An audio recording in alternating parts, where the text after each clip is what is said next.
শতকরা তোমাদেরকে লিখি যে শতকরা বলতে 100 ভাগের 1। তখন অনেকের মধ্যে কনফিউশন থাকে কেন 100 ভাগের 1 হলো বা 100 ভাগের 1ই কেন হবে। তা আমি এই বিষয়ে একটু কথা বলতে চাচ্ছি তোমাদের সাথে।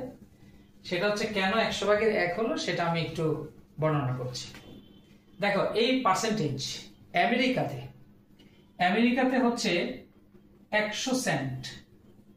100 সেন্ট সমান হচ্ছে $1। যেমন আমাদের বাংলাদেশেও 100 পয়সা সমান 1 টাকা হয়, তো একইভাবে আমেরিকা 100 সেন্ট সমান হচ্ছে $1।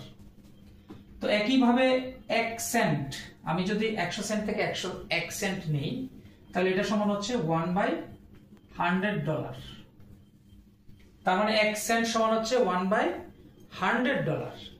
তো আমরা কোনো কাজে দেখবা যখন আমরা বলি যে মাথা পিছু অর্থাৎ পার হেড, জনে, তো একজনে পার বোঝায়, তো এখানে কিন্তু 1 আছে, তো এই 1 একজন, কিন্তু তো সেটাকে আমরা যদি পার ধরি আর এখানে আসে সেন্ট, তাহলে হয়ে গেল পার সেন্ট। 1 সেন্ট যদি 1/100 হয় তাহলে পার সেন্ট হবে কি 1/100। তার মানে পার্সেন্ট হচ্ছে 1/100।